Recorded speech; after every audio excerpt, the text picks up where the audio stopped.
This is the magicwordpodcast.com.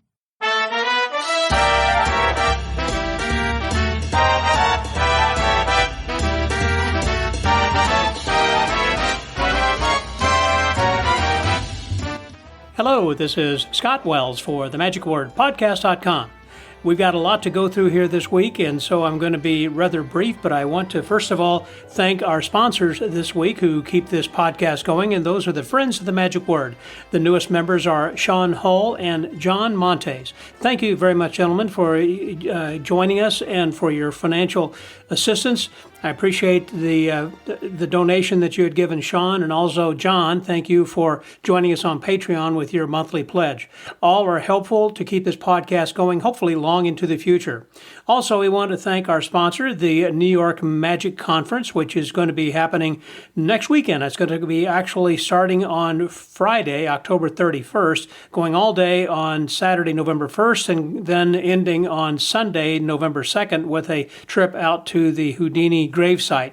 This promises to be something very special this year because we're going to be celebrating the 99th anniversary of the passing of Harry Houdini, and there will be many seances that are going to be involved with that, and we'll be talking more about that later, and particularly next week, in which we're going to be having a very special episode as we revisit, well, I'll tell you about that more on the back end of this podcast. So we have also been running some contests during the past few weeks. One is for a legacy deck actually a Houdini legacy deck that is offered by John Midgley, and we have been giving away one deck every Thursday, and we have 5 Thursdays here this month, so we have an extra one, and thank you very much, John, for donating those. And we have had a winner every week, and the person who is the winner for this 4th week, I want to announce right now, and that winner's name is Ken Wheeler Jr. Congratulations, Ken. That deck will be going out to you postpaid, thanks to, again, John Midgley, who not only is offering the prize, but he was the one who designed and produced these wonderful cards. It's a limited series of only 2,025 decks, which, of course, represents this particular year. That is the 99th year of Houdini's passing. Also, we have another contest which is going for one more week, and that is a book by Ron Cartledge that has been long out of print. It was printed in 2002, and it's called Houdini's Texas Tours, 1916 and 1923. It is a pretty fascinating book about the times that Houdini had dropped down in through Texas and had performed at different places throughout. And so Ron had done a great job of chronicling all of this by doing so much research. Ron has since passed, and so this is a book that I doubt will ever be reprinted. I do want to thank Kent Cummins for offering this as a gift to us. So thanks again, Kent. And in postmortem, I also want to thank Ron Cartledge for writing that book then, too. One other thing I want to mention before I introduce this week's guest, and that is I have mentioned a few times about the upcoming trip next year, which is going to be into Hungary, specifically going to Budapest to the Houdini Museum that's run by David Merlini, and we're going to be taking a trip through Romania into Transylvania and then over to Budapest, where Houdini was born. Of course, originally came from there, then moved to Appleton, Wisconsin, and he claims Appleton as his home, which it was, but he was actually born in Budapest. And so we have plans to go there next year for the 100th anniversary of his passing. And after that, we will be taking a river cruise that will go up the Danube from Budapest up to Vilshofen, Germany. And while we're there, we might even spend a night or two in Munich. We have a lot of magician friends there who are very kind magicians and really, really good magicians. And I look forward to making my reacquaintance with many of them while we are up there for an extra day or two on the back end of that river cruise. I mention this because we still have room, and the river cruise, the prices, which will be going up after October 31st, are still available, so you get to save quite a bit of money on this right now. And one of the people who has committed is just a single individual who is looking for someone else to share accommodations with him on the river cruise. Because it is all based on double occupancy, and so he doesn't want to pay obviously for the full room, pay twice for double occupancy. It was just going to be him. So if you are concerned about the price, perhaps this is something that might move you off the fence, because again, we have someone who would be glad to room with you and travel with you overseas to this particular trip that is going to be a once in a lifetime opportunity. Well, enough of that. Oh, and by the way, if you have any questions on that or need more details, which you probably will, you can write me at scott@themagicwordpodcast.com. This week's episode is going to feature Susan Gerbic, who was a speaker at a recent convention I attended called the Magistrorum that was over in Dallas. And it was quite a unique convention in which it was much about storytelling and bizarre magic and kind of the different side of mentalism that actually was quite interesting and had a lot of different, I would say, characters who were performing in the show. And I really enjoyed it because it was so offbeat. In particular, even the dealers sold things that I'd never seen before. In fact, I mentioned in an earlier episode about how Harry Allen was in a booth right next to me, and he said, "Have you ever seen anything quite like this right over there?" I mean, they've got an antelope's head, they've got shrunken heads, they've got doll heads, there are all kinds of crystal balls and runes, and man, this is just the craziest place that I've ever seen, to quote Three Dog Night. Mama told me not to come. Anyhow, it was a little bit different. Well, one of the speakers was Susan Gerbic, who is a skeptic and has been involved with the skeptical community for a long number of years, and she was wanting to get her word out to the magic community in any way possible, and was asking during her speech whether there might be someone who is involved with the magic magazines of any kind, or perhaps a podcast that can help get her word out. And my ears perked up, and I said, I certainly can help you with that.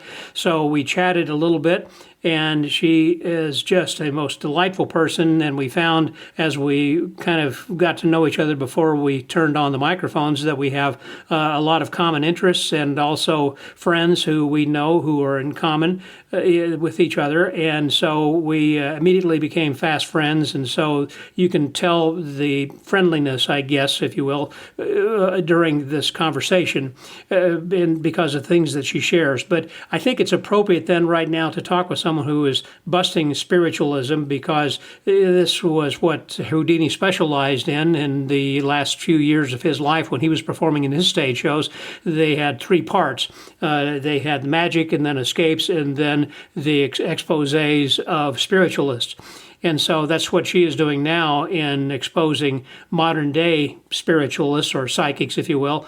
She has a word that she calls them grief vampires, because they are people who, mainly women, who have opened websites, and they have found ways of preying on people who have died. Particularly this happened during COVID, and women were looking for some way to make some money, and so they decided to open up a website and charge money for people to come to them, and they could help them with their future and perhaps to talk with their loved ones. But basically preying on those who were going through grief and sucking well, if not the life, at least the lifeblood, the money from these people, again, that she calls grief vampires. It was a term actually coined by her late partner, Mark Edwards. She also was very involved with the Wikipedia entries and, as I said, with psychics and the Amazing Randi, and has just a lot of really great stories, and someone I think you will enjoy hearing.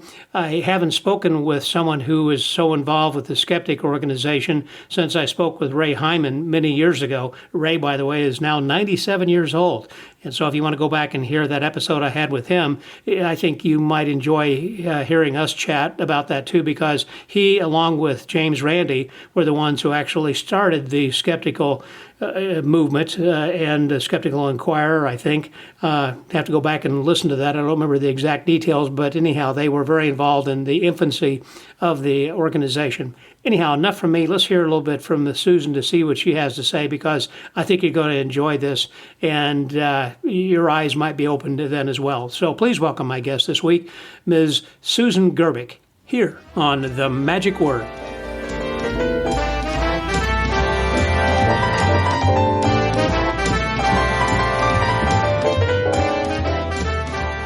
Today we're going to be speaking with Susan Gerbic, and I want to read you a little bit about something from her. Normally I tell you just from what I know about the person, having worked with them and being friends, but this is so important. I don't want to overlook or miss something here. She's known really as a scientific skepticism advisor. She's a fellow of the Committee for Skeptical Inquiry, winner of the 2017 James Randi Educational Foundation Award, and publishes the Skeptical Inquirer magazine. Her work exposing mediums was featured in a 2019 New York Times expose. A long-time relationship with mentalist Mark Edward has led to many exposures of mediums who Mark coined grief vampires. And as I understand, I think that is what her webpage is known as, and her YouTube channel then as well, which I would recommend that you go and check out. She is someone who has been busting psychics, if you will, for quite some time, and that's what I want to talk about, is something which she's the modern-day female Houdini, from the standpoint towards the end of his career where he was busting psychics and everything in his later days in his shows. And so I want to talk a little bit about that and so many different things about the Amazing Randi Foundation and other kinds of stuff. And so here she is, Susan Gerbic. Hey there, Susan. It's a pleasure to meet you. It's great to be here. I'm thrilled. Well, thank you very much. When I was listening to you yesterday and you were talking about all these different things, I could tell you're not only just a wealth of knowledge, but it's like we could talk for a long time about all these kinds of things and what you do. And so basically the Skeptical Inquirer, which is a magazine, or is it an online thing that you've been working with? Or? Skeptical Inquirer is a print magazine, and I mostly publish online. Okay. So there's online and there's print, but I mostly publish online. Okay, and you have articles from other people. It's not just something that from your own editing and things you pick up off the internet? No. Skeptical Inquirer is run by Stephen Hupp. Yeah. Who's the editor of Skeptical Inquirer. I'm just one of the people who is publishing in it. Okay. That's, sorry, Stephen who? Stephen Hupp, H-U-P-P. Okay, Hupp. And also with this, that's kind of in conjunction, I guess, with the organization, with Randi. No. Is that right? Completely two separate things, okay? Yeah, James Randi Educational Foundation is the JREF. Right. And they used to run a conference called TAM, the Amazing Meeting. I've been to most of them. And then there is the Center for Inquiry, which is the Committee for Skeptical Inquiry. Now, there's a lot of overlap, and James Randi and the Center for Inquiry, they had a lot in common, but the James Randi Educational Foundation is mostly now a grant organization. Okay. And so that's what I received their grant in 2018, I think it was, something like that. And then it allowed me to become a nonprofit. The nonprofit money, I'm able to finance the endeavors that I do, which are mostly psychic related, or I run a very powerful Wikipedia project. So I can use that money to travel and whatever I need to do. It's kind of like like Randi had won $250,000. Yeah, that was something that was tax-free that he could use any way that he wanted. Yeah. So it's kind of like that you could use this money however you wish as well. I had to open it a nonprofit though, so that I didn't have to pay taxes on it. And of course, we use scholarships and stuff like that. I didn't keep the money for myself. The money is actually used to go do things with. But yeah, he got the Genius Award about the same time. I think he was 60 when he got that. The MacArthur Award, I think it's called. It was the MacArthur Award, right. I remember I archived Jerry Andrus's entire life. Wow. And one of the documents that I found in the Jerry Andrus paperwork was Randi sending Jerry a copy of the Genius Award, and it's handwritten on it, and it says, "Oh my gosh, I can't believe that I just got this," or something like that. And it was just really neat to see that because I saw all the documents. Wow. Well, I'm sure you do a lot of research then as far as the Wikipedia goes, and I want to talk about that for just a minute. But going back to what we were talking about, the TAM events. I remember there was $1 million award, wasn't it? $1 million challenge. If somebody could prove that they had psychic ability. And I always, when Banachek and I would have lunch, we talked about that frequently, about some of the people who would send in these things like, okay, I can make sure there are no elephants going to end up in this room. And then, you go there, it's like, see, there are no elephants, I guess I win. Right. It's got to be something that's kind of provable and not something silly. Right. So they no longer do the $1 million challenge, but there are other organizations across the world that are doing the challenge. The biggest one right now is the Center for Inquiry has the independent I think they're called CFIIG, and they have a $500,000 challenge. And Australians have a $100,000 challenge. I believe they're all over the world. There is a Wikipedia page on all the different challenges. It's for basically people who have psychic abilities to be able to make something happen with their mind, basically. Any paranormal power. Yeah, I mean, perpetual motion machines to anything. What have you heard or seen, or people come to you, or that you have? Well, mostly when I was working with the IIG back in, that's been 5 or 6 years ago, what we found is that most people are unable to articulate what it is that they can do. So they say, I can talk to demons, or I can talk to the dead, or I can tell if I can make things move with my mind, I can move clouds, all kinds of things, but they didn't understand that you had to test it with protocols. And the protocols were mutually agreed to. Yeah. So just getting them to answer emails after they made their first claim was a problem.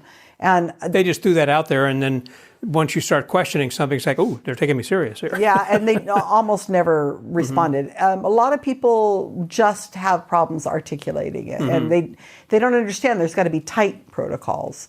And when we tell people, go test yourself, take the protocols that we've agreed to and test it.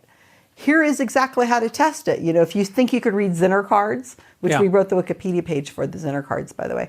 If you look at the Zinner cards and you're testing, you say, I can do 10 out of 10 or whatever they say, just do that. Go home, do it with a friend. Sure. They wouldn't do it. They refused to do it. So I think they wanted a bigger stage, perhaps, and get some publicity? I have no idea. But the $1 million challenge and some of the other challenges across the world, they found that the people they wanted to go after were the big dogs, the people who were on stage, the people who were doing TV shows and so on. And they found those people don't want the $1 million because they know darn well what they're doing is fake. Exactly. I mean, so they don't want to be tested. And besides, some of these people have more money than, God.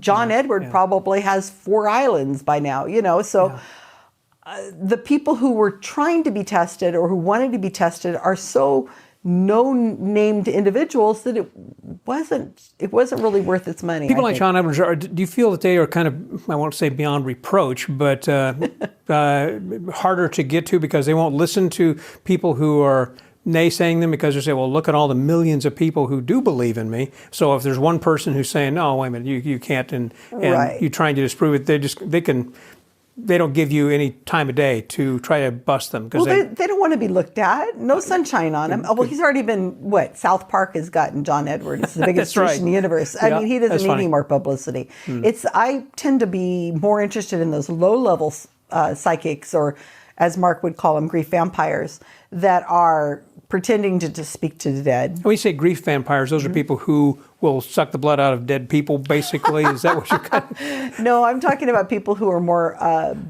preying, P-R-E-Y, on individuals who claim to speak to the dead. And the individuals I'm more interested in that area are those that are low level, and they might have one season of a television show, they might have a book out, they might have a Vegas gig or something like that. Those are grief vampires, or the people who are not psychics. Those aren't as interesting to me, but the mediums, the people who are practicing mediumship, communicating with the dead. And there's a whole level of them.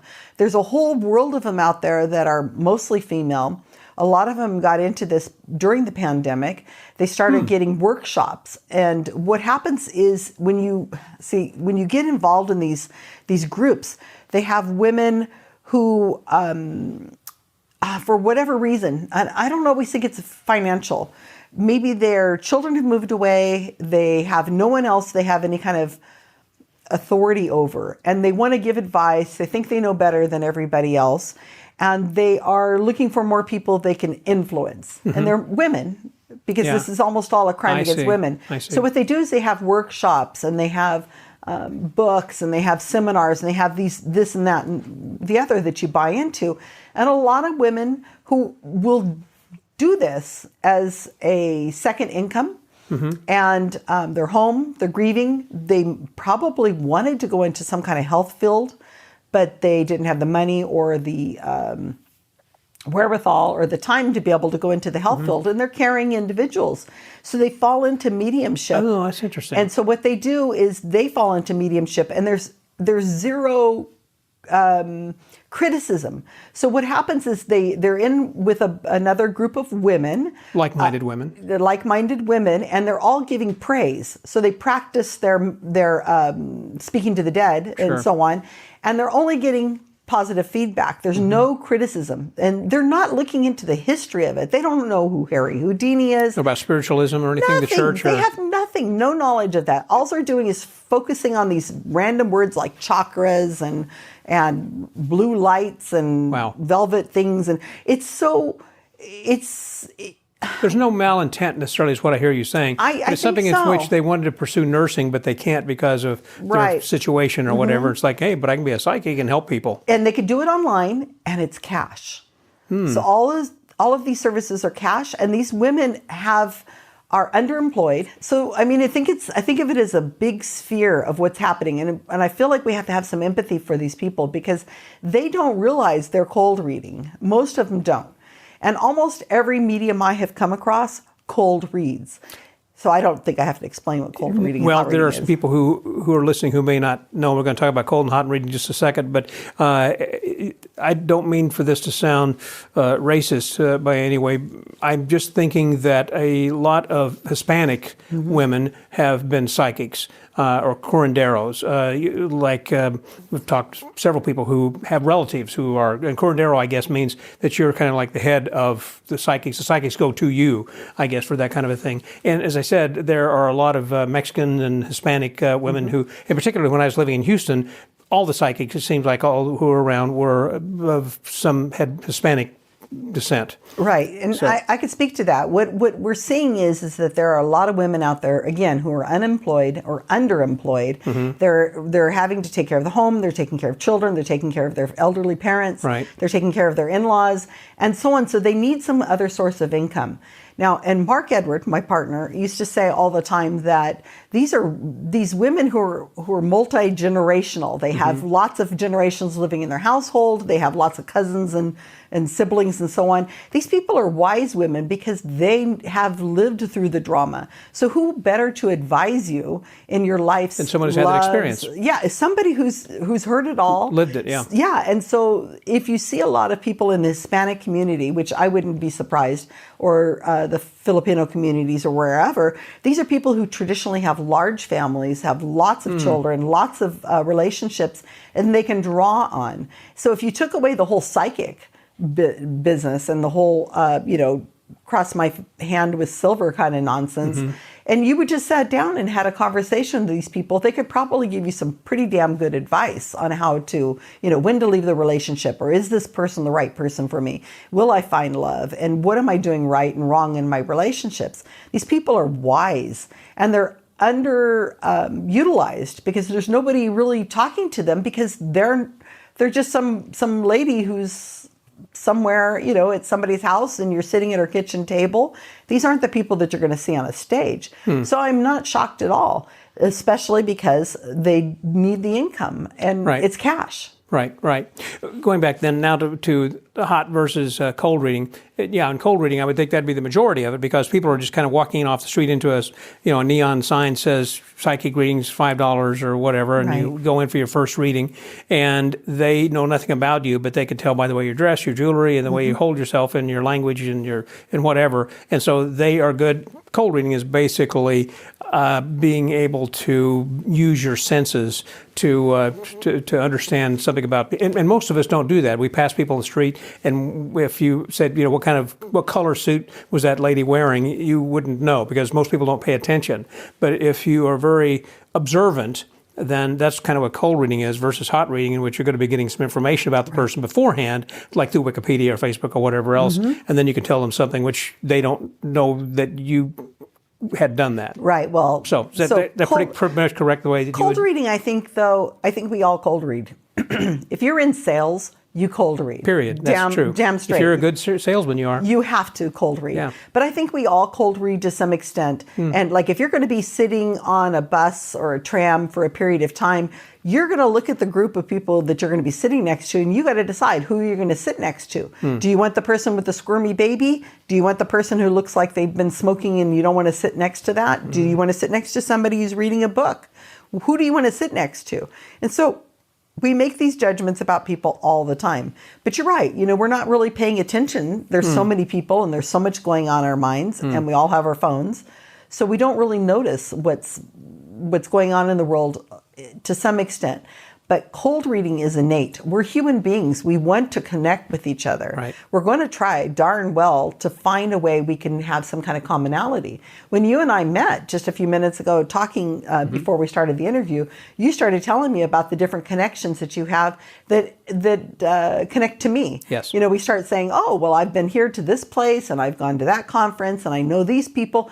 We automatically start with that. And when you're meeting strangers and you want to have a connection, which is something that we do, we're going to find a way of doing that. If it became to, you and I both like to play pool, or we like a certain kind of music, or we follow a certain kind of band or something like that. But that's all cold reading. But you are making an assumption about somebody.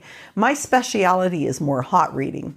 Okay. And most mediums do not hot read. Okay, so what do you do with your hot reading? So we do a lot of different things. First, you got to find the hot readers. And there are some here and there. And there are some that will cold read. Who are online? Yes, online. Yeah, online, or some are on stage. Television? Or... Yeah, yes. On TV, definitely you can see them hot reading. But we don't see it, but it's inferred. It's obvious they're hot reading. But what I do is you're trying to find somebody who will consistently hot read if they're given a chance. And so what we'll do is we'll try to make it single blinded, where we'll put together a circumstance with bait. We will use social media usually, and we'll put we'll create accounts. And false information. Yeah, I have some fake Facebook pages that have been going for 10 years or more, and we just keep changing them out, changing the names, changing the photos. And what we do is we'll put information on those pages that it takes a kind of nuance on how much to put or how not much to put. And then you've got to bait that psychic medium to go to that page to get the information. And then you put them in a situation where the sitter or the sitters don't know what's on that social media. That's how it's single blinded. Yes. So the only person who's going to know what's on that Facebook page are the psychic medium who has been given an opportunity to view it, or the person who's organizing the sting, and that's me. And I'm sponsoring the page. And who's keeping the page up to date. And I normally am never involved in the sting itself, because I'm now kind of known, and I assume that somebody might figure it out. I'm not very good at disguising my voice well. I did a sting called Operation Dill Pickle. And I used a mouth guard, and I took my screen off, and I tried a fake Southern accent. My mom's from Arkansas, so I tried it, and I just was ridiculous. But the psychic went ahead and gave me a reading and told me about my fictitious brother who had died and my fictitious uncle who died and all these other things. But the other people who were listening were going, oh my God, that person's going to throw Susan out any minute now. She is so obviously not Southern, and she sounds so stupid. But yeah, so we'll try to do those kinds of things. And the problem that I've had is getting outside of the choir. Because it's one thing for me to be able to tell, the skeptic community or the magic community that these people are hot reading and they're frauds. But that doesn't get out to the mainstream. So when I did the New York Times article, what had happened is we stumbled upon a hot reader, and it was a man named Thomas John. He had 2 TV shows. One was called Seatbelt Psychic. I kid you not. People got in the back seat of the car, and he drove them like an Uber. He was an Uber, yeah. Yeah, and then he told them about their dead people, and they recorded everything. So that was, I know, you guys are going, groan. Anybody listening is like, no way. Yeah, he had a TV show for one what is it called, segment, one time. And then he had another TV show called The Thomas John Experience. And then he had a gig in Vegas at, I can't think of where it was. One of the casinos? Yeah, one of the casinos. And I sent a whole team of people, different people on different nights to go in and investigate. And they recorded the whole show. But what we also knew is that he would be on Facebook and he would write, hey, I'm going to be performing tonight. Who's coming to my show? And then these mostly women would write in saying, I'll be there, or I'll be there next Thursday, it's my anniversary, or I'll be there on Valentine's Day with my honey. Right. And so I kept a spreadsheet of who was saying what, and I just marked it out, and I'd say, okay, well, this person's going to be there on this night, this person's going to be there tonight. And then when we went in and recorded the event, well, heck, I've got their Facebook page right there in front of me. Mm-hmm. We were going through the Facebook page saying, I bet he talks about the dog named Charlie. I bet he does this other thing. I bet he does that. Oh, here's the grandmother's obituary that's on her Facebook page. Oh, look, her husband just got a new job. So we keep track on a spreadsheet. And sure enough, we'd listen to the recording. He's talking, he's calling, I'm getting somebody who has a dog that recently died named Charlie. And then the woman would say, here I am over here. And he'd go over to them and he'd just read off what was on the Facebook page. Sure. And so we could correlate the Facebook pages to the audio we had. And it was like, dang, this guy's so hot reading, it's so obvious. He did not predict COVID, by the way. No one did. No one did, actually. But even better, he put up, he started posting in like March of 2020. He started posting, hey, our tickets are on sale for July, August, and September. Make sure you get the tickets at Ticketmaster. And I made a screenshot of all that once it got to be April and his show was closed down. Heck, Vegas was closed down. All of it was. So why did he not predict that? Why was he selling tickets into May, June, and July for his show when that was the end of it for him? Right. So, but still, people are still going to these psychic mediums, even though that I point this out over and over again. This is nonsense, people. But yet they're still doing this, and people are still going to it because they're not understanding what's happening. And a lot of people who this is affecting are people who are in grief. They're lonely. They're believe in a life after death. Mm-hmm. I mean, they're raised to believe that. So they don't understand. They think that, of course it's possible to speak to the dead. I'm going to live forever and I'm going to meet my loved ones in the afterlife. That's what I've been raised to believe. All the people in my family know that. Mm-hmm. So, of course, why wouldn't some people be able to communicate with the dead? And my friends told me that it was great. And there they are on TV. So, of course, this is real. Well, some people are coming because they just want to have a good time and they just don't necessarily believe in anything and one way or the other. And they're there, to have a couple of drinks and have some laughs with friends. And then this stuff starts happening. And then they start to believe it more because, hey, they're hitting me on these different topics about me. How would they have known that? And don't you think that sometimes, these people who are selling tickets to their shows is one thing, and it's not a bad thing to try to get people to come to the show because people are going to be talking about, hey, he told me this and that.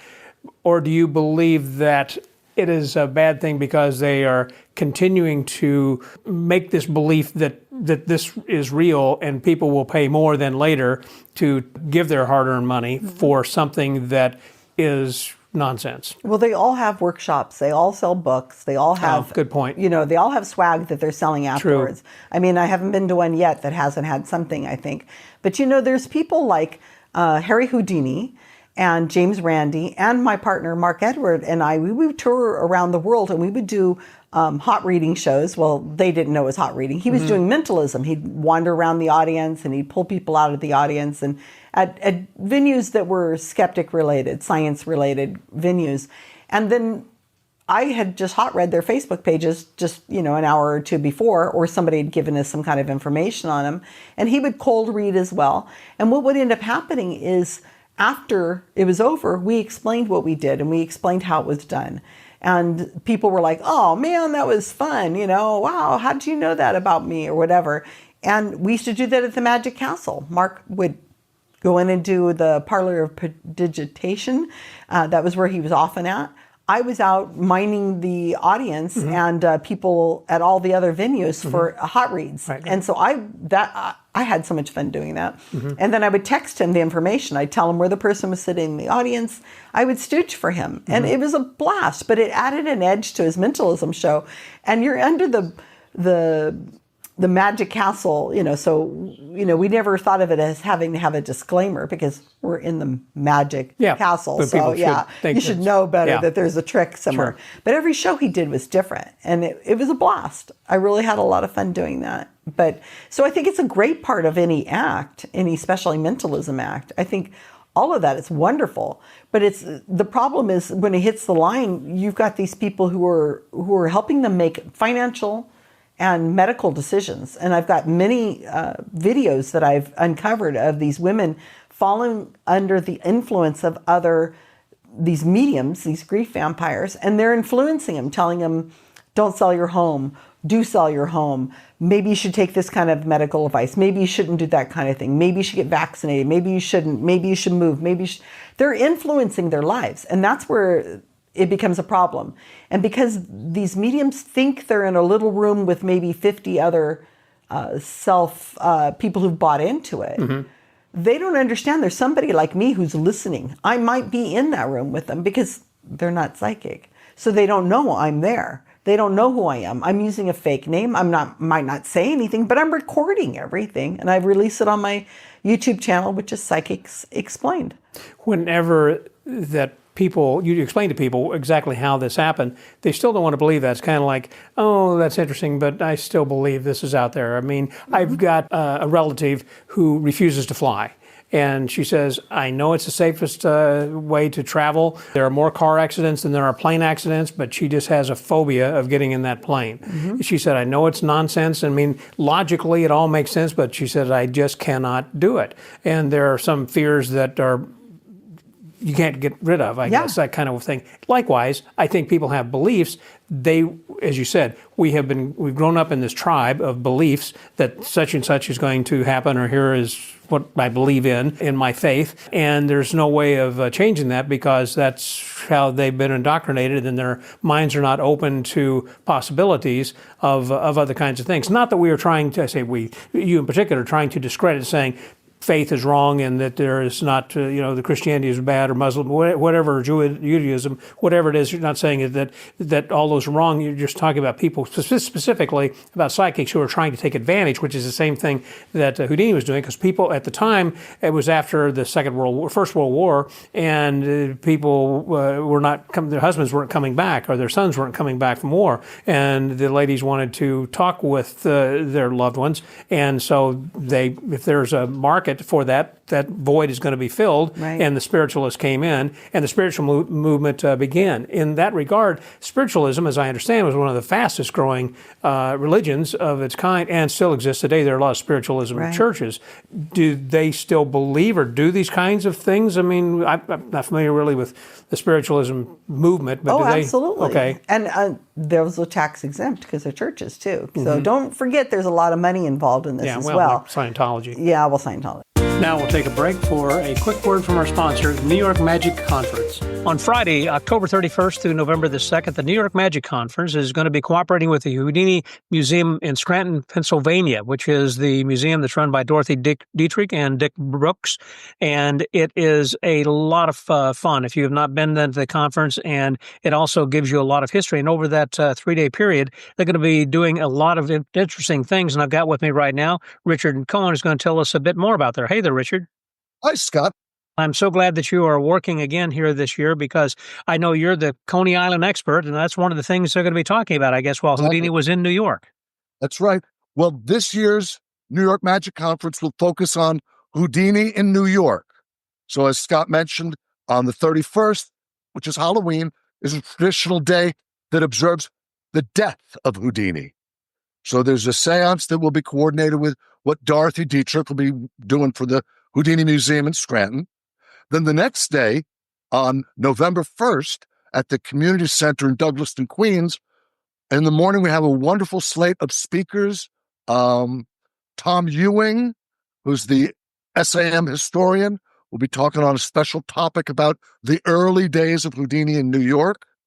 I'll be talking about Houdini's Coney Island, because not only did he perform there with his brother, but he met his wife Bess there, and they honeymooned there, and years after, they'd visit and pretend they were newlyweds and get photos. Then we're also going to have Anne-Marie Van Rossel from the New York Public Library, Billy Rose collection.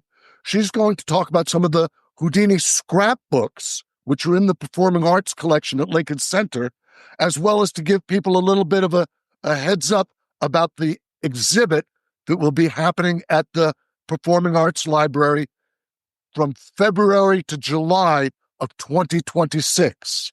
And that's going to probably tie in with, or be tied in with, Bill Smith's event that'll be happening in New York.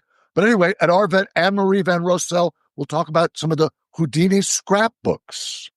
Joe Devlin is going to do Doc Mahendra's take on the needles as done by Maxie the Needle King, which some folks feel that's where Houdini learned the needle bit from. Now, Doc Mahendra was from San Antonio, Texas, as I recall, but I did not know that he had a Houdini connection. Interesting.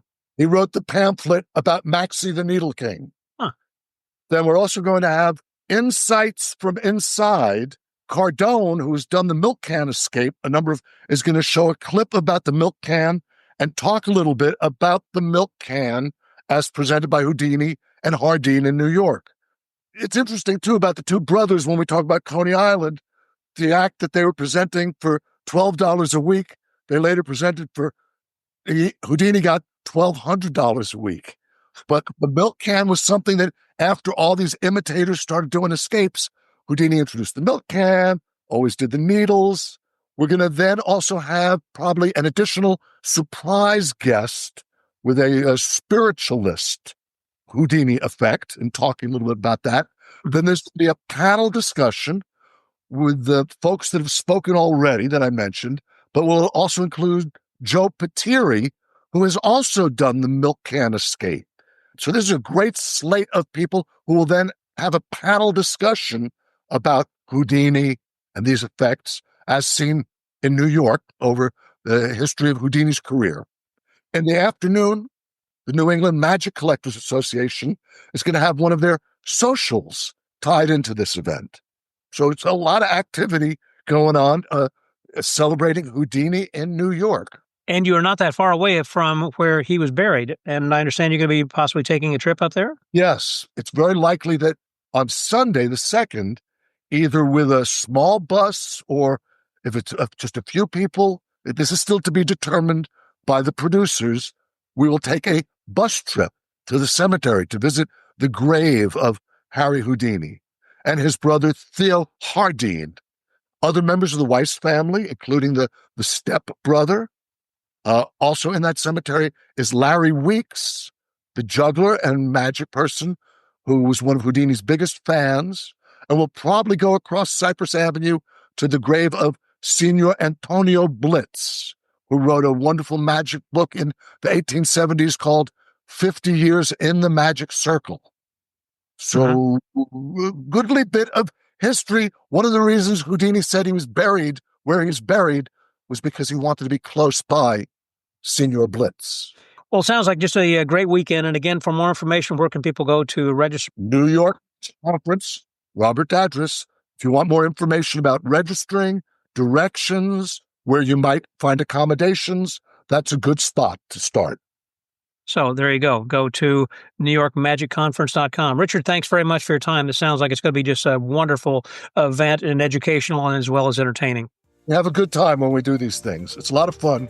And you find out where the bodies are buried. So right, literally. Very good. Richard, thanks very much. Oh, Scott. That was Richard Cohen for the New York Magic Conference. Again, October 31st through November 2nd. And now back to our conversation with Susan Gerbic. Do they still believe or do these kinds of things? I mean, I'm not familiar really with the spiritualism movement, but do they? Absolutely. Okay. And those are tax exempt because they're churches too. So don't forget there's a lot of money involved in this as well. Like Scientology. Yeah, Scientology, yeah. So there's a lot of money involved. It's billions of dollars, but that's the billions of dollars we know from credit cards and so on. There's so much cash sales that you can't even imagine what's going on. But what happened with the spiritualism movement back in the 1880s is kind of the same thing that I see happened during the pandemic, where, again, you've got a lot of women who are not able to have careers in the spiritualism times. They didn't have any way of becoming authoritative to be able to have, jobs or careers, anything. They were underserved. Outside the home. So here they are. They finally have a chance to be able to take some initiative and to be able to get some cash, to be able to influence their neighbors. I mean, they knew all the gossip in the neighborhoods anyway. I mean, the Fox sisters and all of those people around them, they were just talking about, spilling the tea on their neighbors. And people are like, how could you know that? And it's like, well, I talk to people and I know that. So the spiritualism movement became very intertwined with suffragettes and people who were outside of the normal, I don't know how to say it, but the normalness of society at that time. Again, women were able to take on roles and to be able to be people of influence and had some kind of other way of bringing in money. And then seances back with Harry Houdini and others, they became much more sexualized too. So if you were to look into the history of Marjorie and Houdini and so on, they stripped down. They strip down and they're tied up, and people are holding their feet and so on. So it became much more sexualized in that era, and things are happening in the dark and so on. Marcus told me stories that happened in the dark in the seance rooms with hands, people groping him. So I mean, really? I know that, and alcohol. I hadn't even thought about that. Yeah, some alcohol being involved, but so over time it's become. Again, going up to this pandemic era, people are not able to leave the home. They're not able to, they didn't know the pandemic was going to happen. So you've got a large swath of women who don't know how to use technology very well. They didn't have a computer and they didn't have a video camera set up on their computers. And now they're no longer able to go to church. They're not able to go to bingo. They can't go down and socialize with their friends. I'm talking about the women who are now all of a sudden stuck in this pandemic era with no social outlets. Oh, I see. They can't. They can go down to the end of the walk and talk to their friend, maybe. Their grandchildren aren't coming to see them. They're totally isolated and they're terrified. And so just like with the Great Wars, people don't know what's going to happen, and they're going to reach out to psychic mediums or whoever who might say, I've got an edge. I can tell you what's going to happen. Just, cross my palm with silver and I will tell you. Right. And if you really want to believe, if you need to believe, I call this the motivated sitter effect. If you really want this to be true or need it to be true, well, you'll find a way of making it real, because all you got to do is read behind the lines, or the medium is sort of saying this, or yeah, I had a dog once. That must be what they're talking about. So they're going to make excuses for the medium. The medium could be doing nothing that is really good. They're not really doing a good job. And it's just enough. It's enough to make the person a believer. And it's so sad, because again, like these people during the pandemic era, they couldn't go to have a funeral like they traditionally have a funeral. They could, their family members are dying off. You take grandma to the hospital, you leave her at the hospital, you never see her again. You didn't get to go hold her hand. You didn't have the normal type of goodbyes you would have with somebody. And they could be dying from many things, not just COVID, but just, they couldn't have their dialysis done correctly because the hospital was understaffed, or who knows what. So there's a lot of people and a lot of grief during the pandemic, and it was mostly women. That's what I was going to ask you about, why it is women, because I can understand the suffragette time. Women stayed at home and they were not out in the workplace. More women have been having the equality of jobs with men over the last several decades, to the point where when it came to that, why are there more women than men that are doing that? I mean, I guess sometimes they could look at, okay, I'm going to open an OnlyFans page, or I'm going to be a psychic, but why, I mean, I can understand an OnlyFans page for women but rather than men, but why would women decide to be a psychic rather than men? I'm sure there were some men who are psychics too, but why would there be more of a preponderance of women, you think? Okay, well, it's a good question. A lot of it is the prevalence of the influencers. There's an awful lot of women out there who are, selling fashion, makeup, the lifestyle. Good point. So what they're doing is they're in women's magazines, or where you're likely to see the psychic love connections, what's going on with the psychic or the celebrity. So those are pervasive in women's magazines, women's just that whole world of influencers. So when you have somebody who's famous, like one of the Kardashians or one of these celebrities that's on TV, and they say, I had a reading by this psychic and they're amazing. Well, maybe the person listening to them can't afford that psychic, but you can afford a psychic. So you will try to find your psychic or your medium. And women like to listen to other women, perhaps give them advice, because it's kind of a... Yeah, it's a gossipy kind of group. Kind of a makes thing. Perfect sense. And then also, going back to the wise woman I talked about, women are concerned about love and money and their children, or will I have children? Will they be healthy? Those kinds of concerns. So you're talking to people who are likewise women. Finding friendships necessarily may be a problem for some people. And so the psychic medium may become their friend in a lot of ways. So I've heard that advertised like a Psychic Friends. Yeah, Mark Edward was a Psychic Friends network. He was on that show. So with women, it's probably, I don't know, somebody smarter than I would be able to understand this better. Is it cultural? Is it nurturing? Is it genetic? We don't know. But I know because I deal with a lot of fields of pseudoscience. I mean, psychics is kind of my favorite area, but I've been really focusing a lot on UFOs, conspiracy theories, moon landing hoaxes, and all kinds of flat Earth, kind of thing. Yeah. The Bigfoot, that's all male. Almost all the people who focus on that are males. Why? Mothman, there you go. Yeah. All of the cryptids, heck yeah. So Chupacabra. I know the expert on Chupacabra, Ben Bradford. I bet you do. So this is a thing that tends to be male. So why? I don't know. But you go to a UFO conference, it's 5 women and thousands of men. Yeah. Same with the psychic world. It's almost all female. I don't know why. Probably because they tend to be more. They would have liked, like I say, to get into the health fields and get into nursing, and maybe their grades weren't good, or they have young children at home and they couldn't find it. It's an economic thing. You don't need to go to school to be a psychic. No, in fact, you don't even need anything nowadays. You can go on TikTok, and in minutes you could call yourself Psychic Scott, and you are there, and you're in business, and you're bringing in cash sales, and you could sit at home. And you don't have to sell report pendulums anything. And all kinds of stuff. You could do whatever you want, but if you just do like PayPal me, Cash App me, all you have to do is sit there and do tarot cards. I mean, I've seen them pick up a tarot card and just point it at the camera, and they say, "This is your tarot card," and then they relay some nonsense or whatever. It doesn't have to be anything. They're just making it up, and they say that's your tarot card, and they paid $15 for that or something. Right. You do a bunch of those, you've got a full-time career. Work. Yeah. Again, unreported. And never having to leave the house. You could be right there in a little corner of the bedroom, and nobody. And then after a few people start saying, "Hey, well, this person was right," and they're on their TikTok channel and saying, you should go to see Psychic Scott. Yeah, and that's what's going on, and that happened a lot. There was a huge amass of people who got on TikTok and Instagram and Facebook and were doing psychic stuff.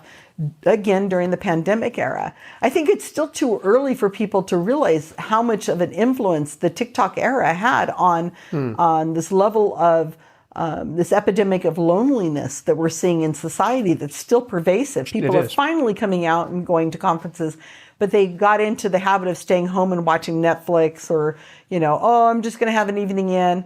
More people are working from home. So we lost a lot of the friendships we had, that normal connection we had as a society. People weren't going to school, they weren't going out, and so on. So it just it's just this idea of what's happening now with the psychic mediums are just one of many scams that are out there. Right. So is that obviously what your main focus is on the psychic scams, but you touched on UFOs and all these other kinds of things. How are you, I guess in the Skeptical Inquirer, is where you were addressing those, but are there other platforms where you are going after this or have groups of people who are working with you and trying to bust these silly theories? Well, I don't really have a lot to do with, UFOs and so on. That's its own thing. Yeah. But what happens is that I have a team of people that writes Wikipedia articles, and we're the only team out there that I know of that trains, and we work in multiple languages. And what we do is we focus on anything that has to do with science, the hard sciences, pseudoscience, people like of cloning science, or something like that, or anything. We've written about medical things. We've written about chemicals. We've written Wikipedia pages about gardens, flowers, pets, animals, just anything. We've done tons of articles. And so somewhere in there we blend into it, and we've done articles about the flat earth, we've done articles about UFOs, we've done articles about cryptids. We've written over 2,000 articles. And you keep these things updated on a regular basis then too? Yeah. Because some of these things could just sit there for years. And of course what they say is that Wikipedia is not the encyclopedia in which that is supposedly written by certain group or whatever, and so it's considered to be the most knowledgeable, but this is generated by the public, and so anybody can put anything they want in there, true or untrue, and I guess you probably see that, and when you do, you can go in and edit that as you wish. Yeah, Wikipedia is pretty darn good. If it's a current article, it's pretty darn good, and I know that because me myself, get attacked constantly for being too this way or too that way. It's trying to be a neutral middle ground as best we can. Down the middle road. But when we're talking about paranormal things, we're not going to allow anything on a Wikipedia article that is necessarily pro-paranormal, because there's rules that about reliable sources. So we can't just allow a blog or a website or whatever to be on the Wikipedia article. It has to be from a reliable source. It's very complicated, but the point is that most Wikipedia pages that have been looked at and addressed are in wonderful shape. Like we wrote the spontaneous human combustion page, and that's one of our most viewed pages. Would you believe it? Thing? Yeah. So, I mean, it's interesting how these pseudosciences keep coming up. I mean, like I said, who would still be looking at a spontaneous human combustion page? Yeah. But I assure you, it gets thousands and thousands, if not hundreds of thousands of views a year. Wow. And it's like, I think it comes up like sometimes on television shows, on some mysteries. You're or probably right. Some sci-fi or something. Something explained. Yeah, exactly. Show. Yeah, right. That's probably right. But so we've written about vaccines. We just spent a lot of time about virology. And if you looked anybody up on the internet during the pandemic, you probably were getting some of our content. We have a little over 200 million page views. That's how many times our work has been viewed. Just the work that you and your team have done? Yes, just the work my team has done. Not Wikipedia in general, but yours in particular. Just the work that my team has done. Well, we've written over 2,000 pages, 2,030, 2,050, something like that. And so we keep track. Every time we write an article, we keep track of how many times it's viewed. That's the only way we have of knowing if we're effective. Doing your analytics, right. And so we've written a lot. And I personally have written bunches of them about magic because it's we consider that part of the science and the part of combating pseudoscience and so on. I'm more interested in the history of science, or people who have passed on who are no longer active. Per se. There's a lot of ego in the magic world. I don't know if you know that, Scott. Really? There's a lot of ego in there. Over the hundreds of podcast episodes I've done, I've never talked to one egotist. Yeah, not a one. No, I haven't. I've talked to more than one. Yeah, okay. I haven't talked to one. No, I've talked to hundreds. So I tend to focus on people who are no longer here, because then we're getting away from the ego. But what happens so much is that their legacy is not protected. They're going to be forgotten, and their influence is going to be forgotten. So I find that interesting to write about magic and magicians themselves, and preserving what I can through the stories and the articles that we can write, as well as the photographs. And I find a lot of roadblocks in this community, in the magic community, that they aren't willing to, they want to work on their Wikipedia page. They want to work on, their show or their thing, but they're not as interested in helping me to preserve the history of people that they don't know, or maybe there was an early influencer of theirs, but that's kind of like, no, let's do this. Here, let me show you. And I know they're going to go there with their magic. In fact, somebody right now listening, I'm sure, is trying to figure out what my contact information is so that they can write to me. And most of the time, the answer is no, I'm not going to be able to write your Wikipedia page. The standards are so high to write a living person's Wikipedia page that it's almost impossible to get a Wikipedia page for anybody who's a living, author or musician or magician or Artist. anything, artist, any of that kind, because you have to stand out from among your peers. And it has to be in a way that you are recognized by independent, reliable sources. It's very complicated, and people are very frustrated because the word is notability. And I hate having to tell people, you are not notable by Wikipedia standards.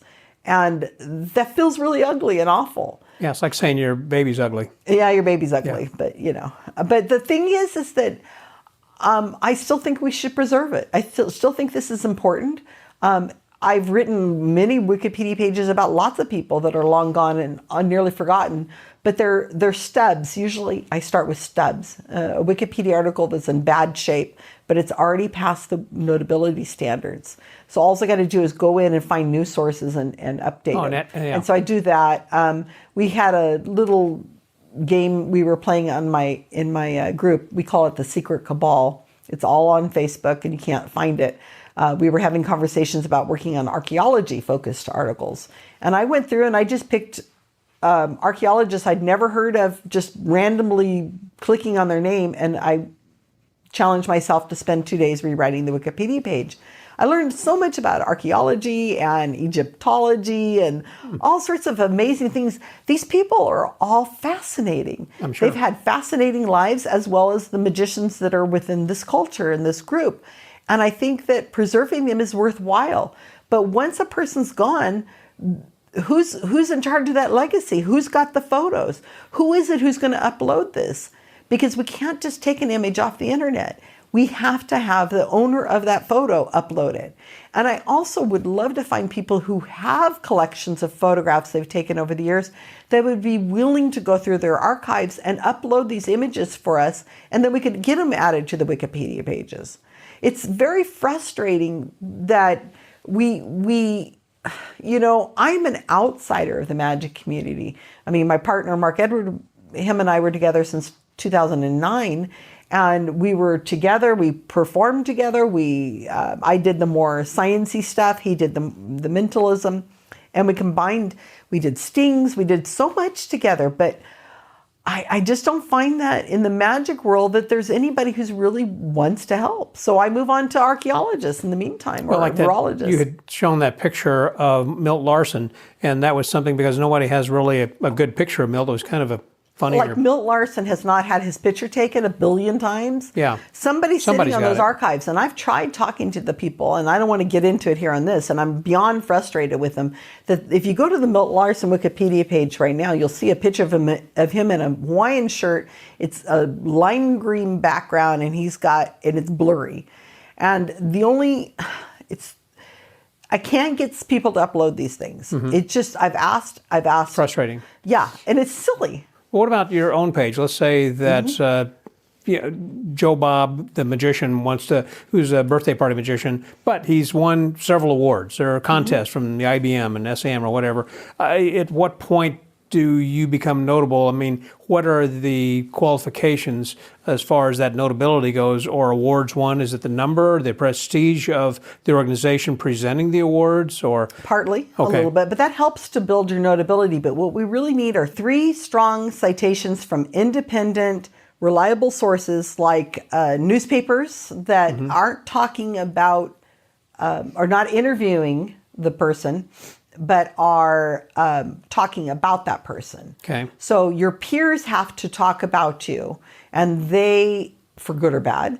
And if your peers are notable, that will help a lot. So if you're doing a, let me say, I'm thinking of somebody in virology who wrote a book about his mentor and how much of an influence that mentor of his had on his future career and what that person did.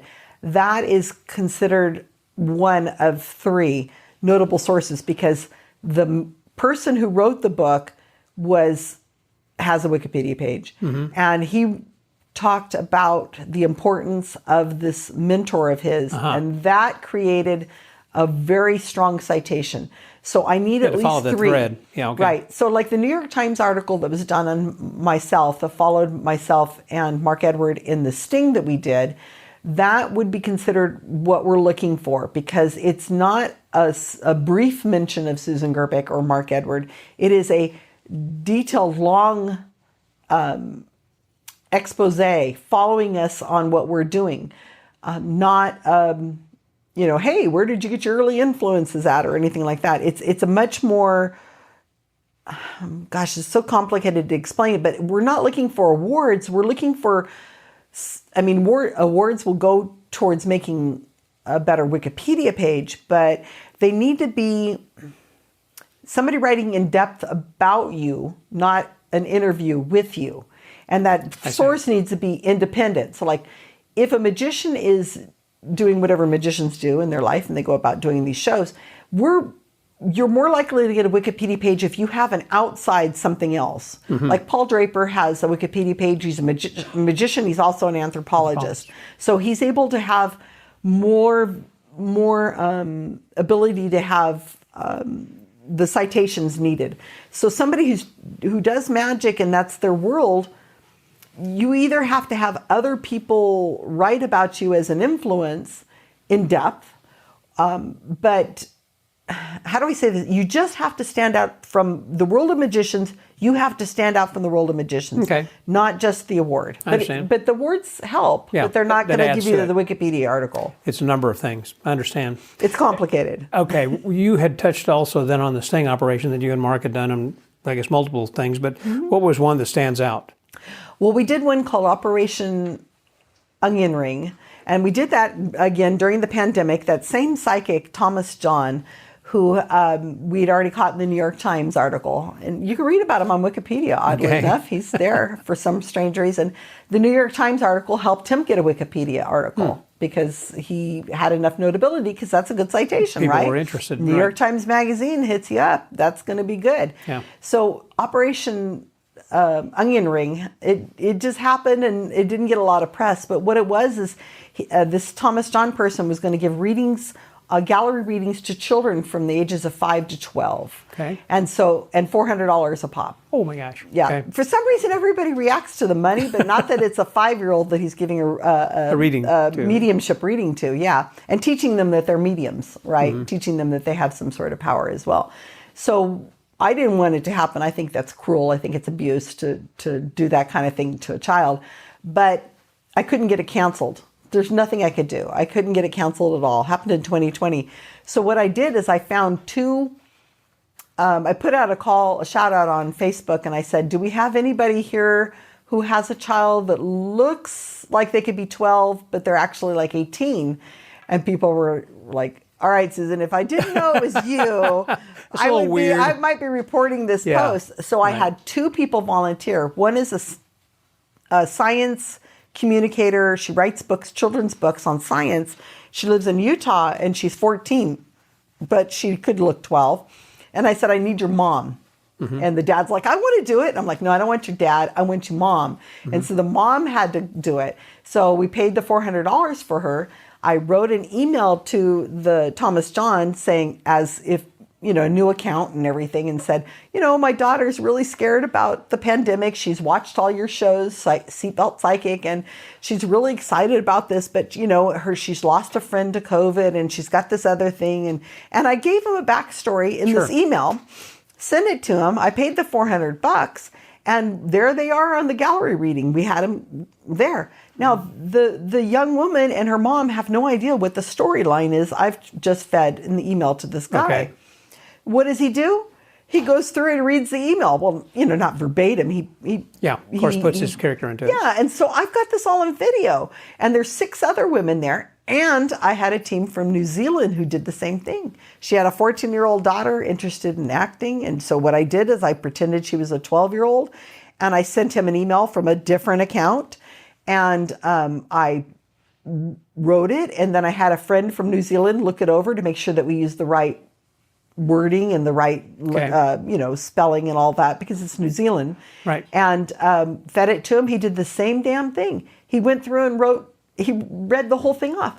I have all of that up. I've written about it multiple times, but because I didn't have press following me, like the New York Times, it didn't get the attention that it did. Yeah, but it's out there. It's called Operation Onion Ring. You can find it. I've talked about it. What was the ultimate end of that, and what was the goal? The goal was just to publish that this happened, that this man is hot reading, continuing to hot read. We'd caught him so many times. Oh my gosh. He's the guy that we did he had the Vegas gig. But he's the one promising that I can tell you your future and what's going to be happening, and so pay me. He told him, mediumship stuff. He told him whatever was in the email. He just told him, he says, your grandmother's here and your grandmother wants you to do well in school and not to stress. Everything's going to be okay. Grandpa's going to be fine. All of that I made up. Yeah. Her grandmother was still alive, but both of her grandmothers were still alive. But I wrote in the email that she was dead and that the child's grades had sunk and that she was really stressed out. Her grades had never been better. So, what are you supposed to do with that information whenever you have it? Well, it ends up on his Wikipedia page because it just does, because we write it up and then that can be put on his Wikipedia page. So people are kind of finding out about these people, but they come to me and they're frauds. Yeah, well, what they do is they come to me and they say, oh my gosh, I can't believe I gave this guy money, or, oh, what a fraud, what a this and that. Susan, what's the name of another psychic that I could go to that's real? That's what I always end up. That is funny. I get that all the time. Yeah, this guy was not the real thing. So tell me, who is the real deal? So which one is the real one? Which one would you get a reading from? I don't quite get it. No, they don't get it. I had somebody recently say, you should pay for a reading from somebody so that you can be in contact with Mark Edward, who died a year ago. And I'm like, are you kidding me? What are you talking about? Why would I do that? Yeah. Not only does everything on the internet, it's all public, how could they even convince me even slightly, because it's all there. And well, Mark and I did have a like Houdini and Bess, if somebody was to come forward, there would be this thing he would tell me. Yeah, there's some things that Mark told me that probably only you knew.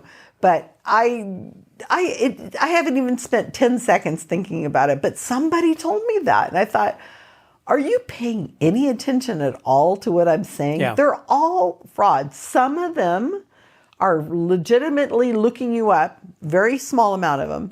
Most people are cold reading and they don't realize they're cold reading. Mm-hmm. And it doesn't mean that they're liars or they're frauds. It means that they're fooled themselves. Mm-hmm. Mm-hmm. And here's the tricks. I show you how it's done. I show you videos. We go through it in detail, but yet you still think somebody's got it. Here at this conference, this magic conference, somebody reached out to me after my talk yesterday and said, check out this guy. He wants me to look at some guy. He goes, I can't figure out how he's doing it. I said, well, it's probably cold reading. He goes, well, but could you look into it? I'm thinking, you're at a magic conference. Don't you realize that this is all tricks? Yeah. He goes, well, the guy gave me a reading. He called me out of the audience and gave me a reading. He told me some pretty good stuff. I said, let me hear the reading. Oh, I don't have a recording of it. Mm-hmm. And that's what I hear all the time. Sure. You don't have a recording of it. You're misremembering it most of the time. I mean, come on. That's the whole point of that. So, yeah. If you went back and listened to it again, Scott, be honest with you. If you knew somebody was really able to communicate with the dead, you really, really, really believed it, would you get a reading from somebody and never visit them again for years? No. I'd be living on their doorstep. Exactly. I'd be following them around like a guru. Right. There would be none of this, oh, well, maybe I'll see him again if I can remember his name and he happens to be in the area and the tickets are cheap enough. No, I would be like, oh my gosh, I can't be separated from you. Well, I guess they believe that if one person is real, there must be others who are real. I just happen to stumble across this one guy among so many others who are out there who are real. And what you're trying to do is to say, no, they're all phonies. They're all phonies. Yeah, basically, no one can prove themselves. I'm trying to show more empathy. I'm trying to say, let's have more empathy for the sitters and for the mediums who are falling into this mess. I want to have a little more empathy for them. And I think we'll have better conversations with people if we give them a benefit of the doubt and say, you're grieving. You are lonely, you're grieving, It's part of the grief process. Yes, and so don't go see a psychic medium at least for a year. And if you do, go in with eyes wide open and record. Definitely record your reading. And I'd love to listen to it if you have it. So, I mean, if anybody out there wants to send me any your readings, I'd be happy to look at them. How can they reach you? I'm everywhere. I'm on Blue Sky. I'm on Twitter. I'm on Threads. I'm on Facebook mostly, and also email. And it's all everywhere I'm at is Susan Gerbic or S Gerbic. You can find me pretty much anywhere. G-E-R-B-E-C-K. Gerbic. And my email is Susan Gerbic at Yahoo or Susan Gerbic at Gmail. I'm very easy to contact. Okay. And I'm friendly too. So let me ask you, as we close over here, the name of my podcast is called The Magic Word, and I always like to close by asking my guests what it is that's your magic word. What's important to you? From what you're doing in your life's passion and what you're pursuing. Wow. I mean, what is it that when you wake up in the morning, drives me? I think community. Okay. I think the community is going to get us out of this mess we're in. I think community is how we're going to get through life. I think community is probably my catchphrase. Yeah, I like that. That is important. We're going to be, because that's where we are. We reside in the community. Yep. We want to do the best for each of us. Very good. Susan, it's been just a delight. Thank you so very much. I've enjoyed our conversation. So for the Magic Word podcast, that was Susan Gerbic. This is Scotty out.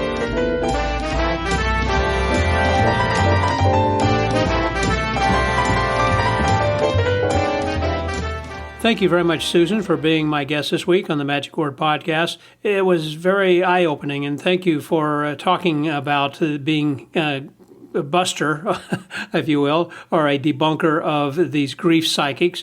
And I wish you good luck in your future as being a skeptic. And for other people who might be interested in that, you can easily find Susan on all the platforms like she was mentioning and get more information on what she does and where she's going to be appearing next if you want to hear her give her talk somewhere.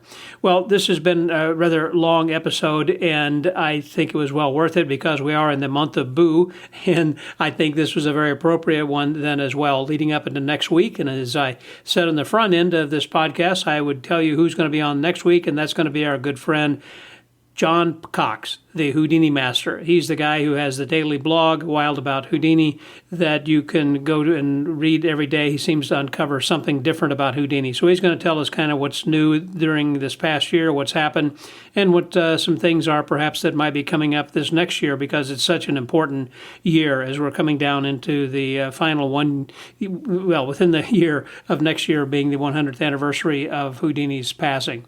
Well, again, as I said, I think that's been enough then for right now. Be sure to subscribe to our pod letter, and that way you keep up to date with who's going to be on there from week to week, and it'll remind you about the different contests we have running. And one last time, this will be your last opportunity to sign up for either or both contests, and that is one for a book, the other is for the Houdini Legacy deck. You need to go and just leave your name and email address, and one lucky winner's name will be drawn for each of those prizes that will be given away next week. Again, that'll be the last of the 5 decks we're giving away of the Houdini Legacy deck, but only one copy of Houdini's Texas Tour 1916 and 1923. So until next week, stay well, get booked, and remember the important word is community. This is Scotty out.